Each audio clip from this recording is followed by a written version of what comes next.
Hey guys, welcome back to an episode of Path to Profit. It has been a while. Life has been lifing, everything has been chaotic. And honestly, I've been hanging on by a thread, but I'm here. I've missed talking to you guys. I've missed talking to you about business. And yeah, so we're going to hop right into it. Today's episode is going to be about the psychology of why people buy. And the reason we're going to talk about this is because one of the things I hear so often is I'm getting traffic, and people are always telling me that they like my products and that they like everything about my business, but people aren't buying. So today's episode, I want to hopefully help you guys to understand the psychology behind why people buy. Because if you don't understand what drives people to make a purchase, your marketing will always feel like guesswork. You'll always feel like you're doing a bunch of stuff and getting absolutely nowhere. So by the end of today's episode, you'll know six key psychological triggers that make people want to buy. You'll know how to use emotion, urgency, social proof, so on and so forth to increase your conversions, why logic is not helping you to sell, but why you need to incorporate more feeling and emotion into your marketing. And then lastly, how to adjust your messaging and your marketing to tap into that buyer psychology. So if you want to stop hoping that people buy your things and start actually guiding them to buying your things, this episode's for you. All right. So first things first, most business owners think that sales happen, just that they happen. Like people just randomly decide, oh, I want to buy something. They assume that customers see a good product, they see a good price, and then they just make a rational decision. But the truth is, people don't buy based on logic. They buy based on emotion and they justify it with logic after the fact. So think about the last time that you bought something, for example. Maybe it was something super useless and maybe something that you really didn't need, or maybe it was something you needed. But let's go with something that maybe you didn't need, like a candle or a hoodie or a new iPhone, even though you have an old iPhone and you have three other old iPhones that you should have sold, but here you are buying another iPhone, right? So you likely didn't buy it just because of the specs or the functionality that phone or that iPad or that MacBook or whatever had. You bought it because of how it made you feel. You got really excited, like, ooh, I feel really excited about the fact that they have an orange iPhone now. I don't know about y'all, but I really wanted that orange iPhone. I didn't get it yet. But first and foremost, you had a feeling that even created a thought in your brain like, oh, I want to buy that, right? It wasn't because you read through the list of all the things that come with it and the functions and all the things are, if you're considering buying a skincare or a body butter or whatever, you didn't read through the ingredients or how that product was made. And that was when you said, oh, I want to buy this. Something emotionally was triggered, right? And so, it truly is that most of the purchase decisions that people make happens because of feelings. And in order for you to understand why that's happening or how that's happening, we have to tap into these six key psychological triggers that ultimately influence buying decisions. And hopefully, you'll learn by the end of this episode how you can use them in your marketing. So, let's start with the very first one. The very first one is going to be urgency. And you can think about this in terms of fear of missing out, also known as FOMO. So this one is super huge. People hate feeling like they're missing out on things. So creating a sense of urgency can actually push them to buy something sooner than later. So for example, if you tell them that this is a limited time offer, like only 24 hours left, or that there's a low quantity remaining, you only have three left, you only have seven left, or like that this is a seasonal drop, meaning once it's gone, people will literally hop up out of their seat, grab their credit card, and be like, oh, shoot, that thing that I saw, I got to get it today. They may not actually, in fact, need it, but the mere fact that they want it and they felt this feeling of like, oh my God, I'm going to miss out is the reason why they're about to go buy.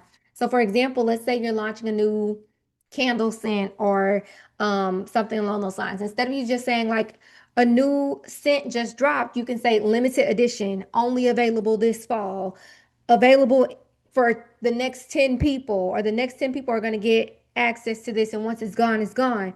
That small tweak in your messaging can literally make someone take action right now instead of waiting and thinking that they're going to be able to take advantage of this down the line. So that's the first one. The second thing is going to be social proof. And this is known as the bandwagon effect. Basically, people love to hop on a bandwagon. They love to take part in things that other people are taking part in. So I'm sure you've heard the statement that people trust other people more than they trust businesses. Like, I'm sure you've heard that people shop with and support people. And so this is why reviews and testimonials and like user generated content are so powerful because people are leaning on what other regular people have to say. Even though you know that you're a regular person, to a consumer, you're a business owner and you're trying to take their money. And so they need to know or see or read what other people have to say about that product so that they feel more confident making a buying decision. So some ways that you can use social proof in your marketing are including customer testimonials and like before and after photos, if that makes sense for the business that you have. Screenshots of real customer reviews or like pictures of people wearing your products, using your products. If you get text messages or DMs from people saying, "Oh my God, I love this. It fits like a glove," or "It cleared up my skin in 21 days," that's social proof. Use it to your advantage. And even videos of people who are like using your products, or maybe they created their own day in the life video where they're wearing your product or using your product and things like that. You may not be running ads to their content, but you can share it on your feed or on your story so that other people can see, okay, somebody with a legitimate audience has purchased this and thinks that it's great. So here's an example for this one. Instead of you saying like this is our best-selling moisturizer, you could say over 10,000 happy customers swear by this moisturizer. Now, insert the real number here. Don't be out here claiming that you have 10,000 customers and you don't actually, in fact, have 10,000 customers. But adding in something that sounds like or looks like social proof is extremely powerful. So this statement is going to help to tap into that social proof, and it's ultimately going to make people think if others love this, I will likely love this as well. Okay.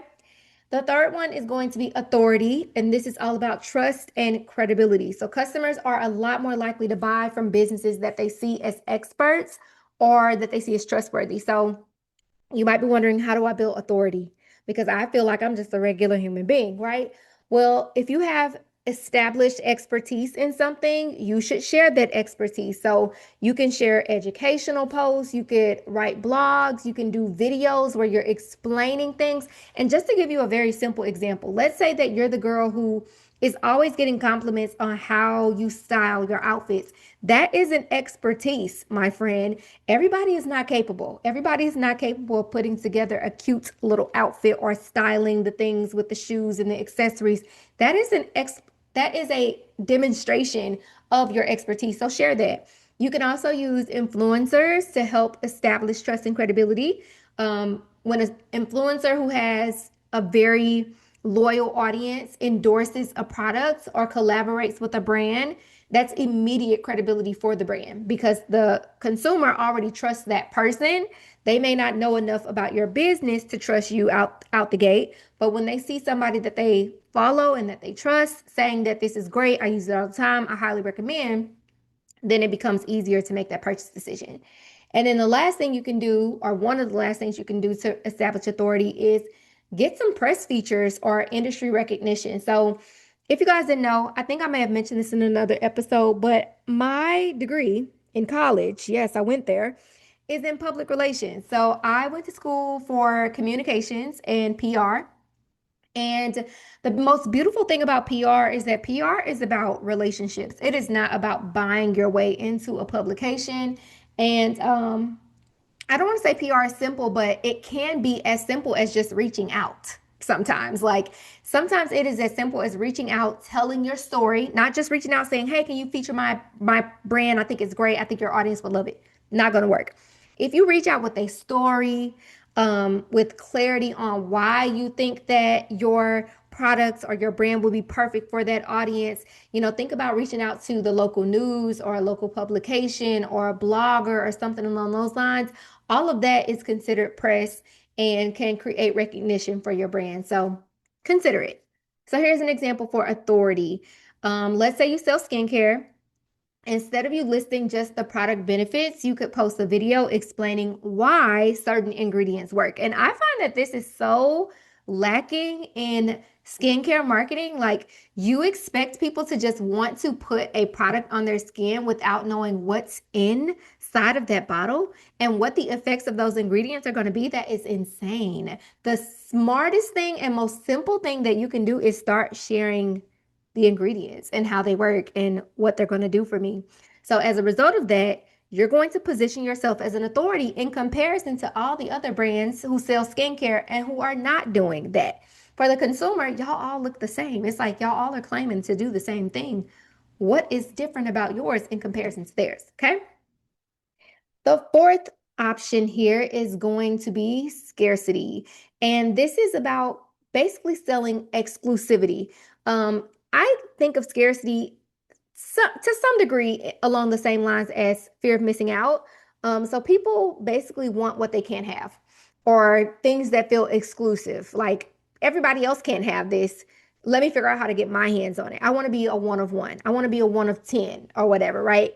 So here are some ways to create scarcity. You can do exclusive access for your VIPs or your email subscribers. This is one of my favorite things to do. I love to give my email list early access or exclusive access to things. People love signing up for things where everybody else is not going to get access. Like it makes them feel very special. You can also do limited inventory drops. So again, once it sells out, it's gone. And I mean that. And don't lie. Like people do not like liars. You don't like liars. Let me tell you, consumers do not like liars either. That fake scarcity is a very easy way to upset a customer, okay? Another thing you can do for scarcity is personalized or custom items with a limited quantity available. Now, of course, this won't work for every single brand, but if it makes sense for you, do it because it will work. So here's an example. Luxury brands like Supreme or Hermes, they use scarcity all the time. Like you cannot just walk up in a Hermes shop and say, "Yes, here I'm here to buy a Birkin bag." You can't do it, and that makes people want it that much more because it's like, "Oh, I got to be on a list. I have to qualify to get the thing." Like who those who can afford a Birkin are very excited to get put on that list. They want to buy into that exclusivity. People want the product more because it's hard to get. It's the craziest thing. It's the reason why people camp out for, to be the first in line to get something. They love it. They want the thing that's going to be hard to get. So you can apply this strategy in your business by making certain products just limited edition at the end of the day, or just giving early access to a group of VIP customers. All right. The fifth way that you can go about psychologically increasing your sales is going to be reciprocity. Basically, giving before you ask for something. So, when people receive value before making a purchase, they are more likely to actually buy something. And I always tell people, especially my coaching friends, that this is a very huge reason why I am where I am and why I've accomplished what I've accomplished as a coach. It's typically because of the fact that I have done so much to help people for free. And as a result, people are like, dang, I got all that for free. I am wondering what else, like, what can I buy from you? So some ways that you can trigger reciprocity are offering free value first, like a PDF guide, styling tips, samples, free trials, things like that. You can also give exclusive discounts to engaged followers, like literally reach out to them and say, because you're so loyal, we would love to offer you this discount that you can use on your next purchase. You can also share genuinely helpful content before asking for the sale as well. People just need to find value in what you're providing to them. So, for example, if you sell, let's say, home decor, you could post free styling tips before promoting a sale. Like, where could I put this pillow in my house? Or, like, how could I reorganize the bookshelf with all the things on it? Like, something that would be actually helpful is extremely valuable. So, let's say you sell beauty products, you could give a free skincare routine guide before pitching that someone should buy your moisturizer. So, the key takeaway for this particular point is that you want to give first and then sell. It makes people feel like they owe you their attention and sometimes their money, which is great. And then the last psychological trigger is going to be just emotional connection because people buy into feelings or buy because of their feelings, not products. So the most important buying trigger is emotion, plain and simply. People do not just buy products just because a product is nice or because a product is available. They buy how those products are going to make them feel. So when it comes to marketing, one of the easiest ways to make your marketing better is to create whatever it is that you were going to create or write whatever were going to write and then ask yourself, how can I incorporate more emotion into this? Like it's that simple sometimes. So a couple of ways that you can tap into emotion are going to be to use storytelling in your marketing, literally telling stories. Think about all the videos that go viral on TikTok and Instagram and things like that. A lot of times it's somebody telling a story. And it's not always a sad story. Sometimes it's a really funny story or a really happy story. It doesn't have to be something like sadly emotional. It could be happily emotional as well. You can show how your products fit into their lives. So again, you can incorporate storytelling, but also showcase where and how that product is going to fit into the life. So, imagine, for example, I'm sure you've seen like day in the life videos and things of that nature that taps into emotion. And then the last way that you could go about this is using imagery and language that triggers an emotional response. So, just summarizing what I said initially, write the message or create the content and then literally go back and say, how can I update or shift this imagery or this language to trigger an emotional response? And it's helpful to be able to answer for yourself what emotional response you actually, in fact, want. So, for example, Nike is a brand very famous for saying that they don't sell shoes.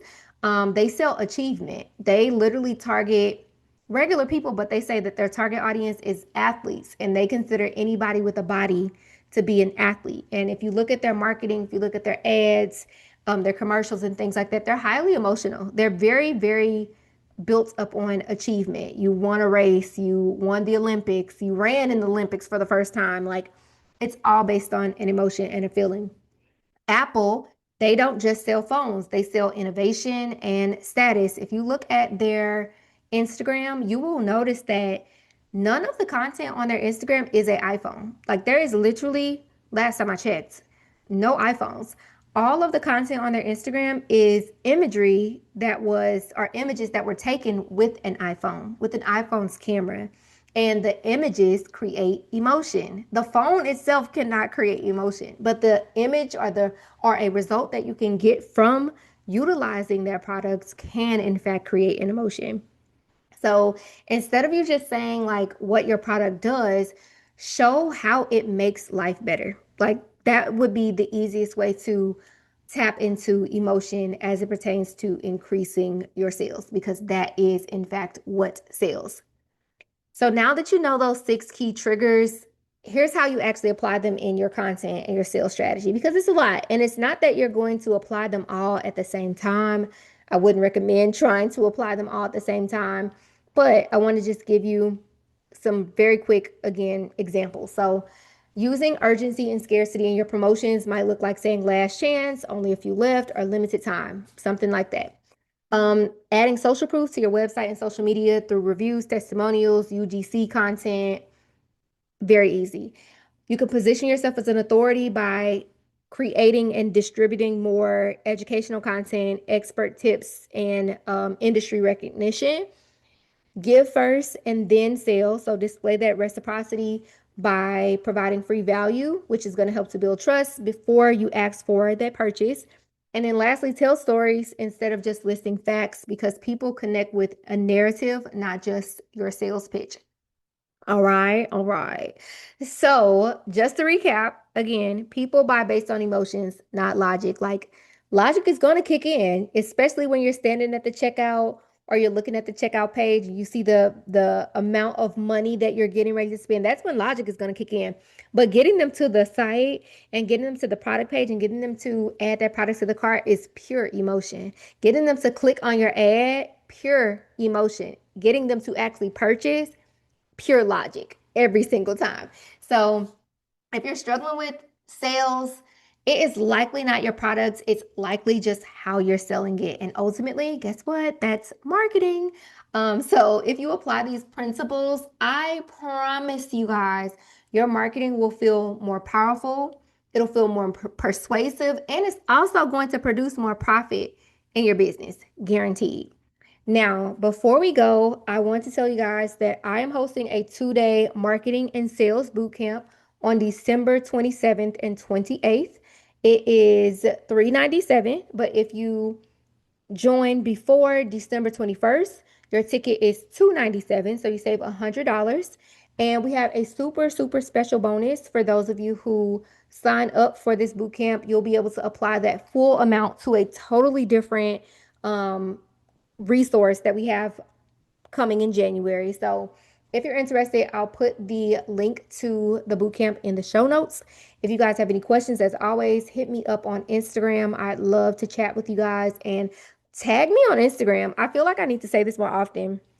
Tag me on Instagram and let me know that you're listening. I would love, love, love, love, love to hear you guys' feedback about the episodes and tell me what you learned. Okay. Okay. Great. All right, besties. So that's it for today's episode. I hope you enjoyed it, and I will chat with you guys in the next one. Bye.